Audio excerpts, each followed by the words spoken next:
quote-unquote games journalism, good old friends Kotaku. Stephen Totilo, who's the editor, runs Kotaku, which, by the way, is the subsidiary of the really pristine, flawless reputation, really not clickbaity Gawker website, which I'll get into soon. But Stephen Totilo ran a piece which, not coincidentally or not, was right on the eve of the new Fallout 4 coming out. Who'd have thunk that timing? Coming out and basically saying that for the past 2 years, Kotaku has been blacklisted by Bethesda, publisher of the Fallout and Elder Scrolls series, and for the last year, to a lesser degree, ostracized by Ubisoft, publishers of Assassin's Creed, Far Cry, and more. In those periods of time, the PR and marketing wings of those two gaming giants have chosen to act as if Kotaku doesn't exist.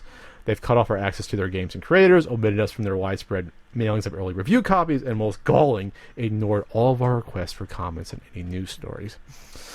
Well, it'd be hard for me to say this isn't crocodile tears, but it's Kotaku, it's Gawker. They're pretty reprehensible to begin with. I won't go into the reason why. You can look up Gawker's history if you want to of the pretty bad things they did.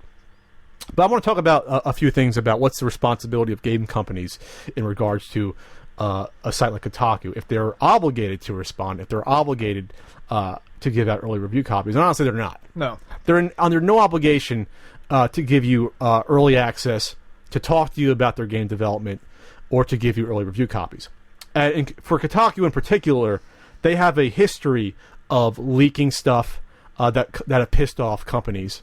What Bethesda, I think they were leaking information about Fallout 4 before they wanted to, which is Kotaku's right.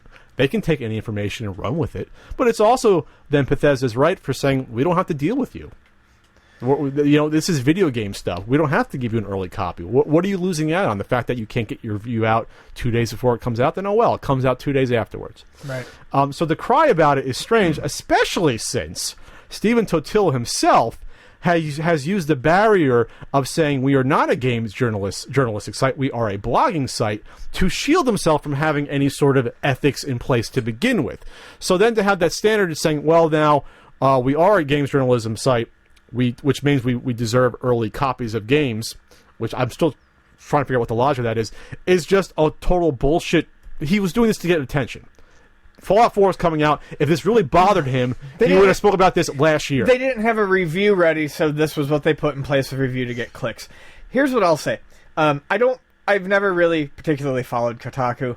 As a matter of fact, until the pin actually broke, I had a fuck Kotaku pin on my bag for about 3 years. It was given to me by a friend who made it. It was a companion piece to another pin, but I'm not gonna blow him out of the water. Kotaku has always treaded water between okay and really bad. They put up stories like, look at this dog that looks like Vladimir Putin. And this is why I hate Kotaku, is because that when they're at their worst, that's when they... in 2015, they are still the type of website who's like, look at how wacky the Japanese people are on a fucking video game blog. Yeah. So it's dumb.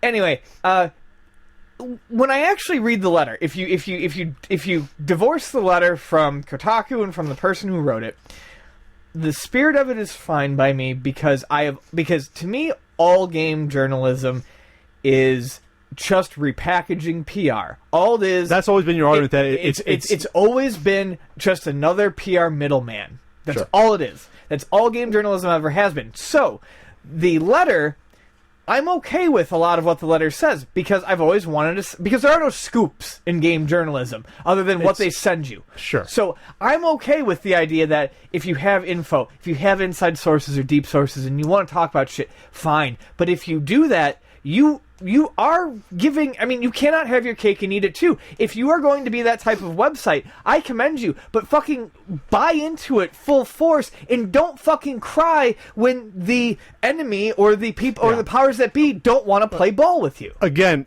if this was a different source from a better website, I would take it with a bigger grain of salt than Kotaku. Well, like I said, I have to divorce the message from the site. Yeah, this is a Gawker site. Again, look up your own information about all the shitty stuff Gawker's done over the years. Then we're talking about a website where one of its writers, Jason Schreier, came out and publicly said, "Hey, You want to leak your information? Feel free to break your NDA and tell us about it. We'll try to protect you. And it's like, so if you have one of your writers saying that publicly, if you're a game company, why would I want to deal with you? Yeah. Like, why would, if that's your ethics when it comes to that, to get that clickbaity scoop about, oh, I played the beta and I wasn't supposed to tell you about all the shit going on behind the scenes, but I'm going to do it. Why would I give you early access? What's in it for me? I'm not trusting you to do that. So like you said, you can't have it both ways. Right. If you want to, and it's not like, it's funny for Stephen Totilo to say, we're blacklisted. What are you blacklisted from? You're coming through real loud. Okay, what are you blacklisted from? Well, you can dog me down there. Are you? This isn't McCarthyism. You're not allowed to work. Right. You're just not given a $60 game for free early. Well, and that's something that's also bothered me for years and years and years, is the assumption that people are they are guaranteed these sorts of things. Yeah. This is still a $60 game, and whatever you want to say about prices these are people giving you stuff for free. And when you become used to that free stuff, you become entitled. And this is an issue of entitlement. You feel entitled to a free copy of Fallout 4 for review purposes so that you can have your review up on day one, so that people will give you a lot of clicks, so that you'll make a lot of money, and you can go home and maybe not cry another day about how miserable you are. I mean, That's the extent of you being blacklisted. Yeah. It's like, well, you're not. This isn't like you not being invited to onto like a presidential campaign bus tour. Tell you what, take the Gawker money. Okay, because there's Gawker money. Take that money, go buy a copy, and you know what? Do what the rest of us do. Marathon the game for 48 fucking hours with your Doritos and your Mountain Dew, and then come back to us with a fucking review. I wanted to talk about a little bit about before with the Rooster Teeth thing about entertainment versus journalistic websites when it comes to video games.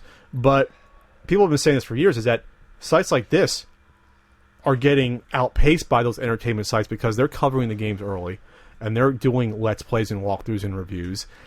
You really don't need these big websites to do it the same way they did in the past 5-10 years ago to do the early reviews. They're just not needed anymore. No. Their space is getting smaller and smaller. They revert to clickbait, like you said, which always Gawker websites have done. But they're getting squeezed out. That's all of them. Polygon is generally pretty fucking bad about it, too. They're getting squeezed out, and this is their backlash.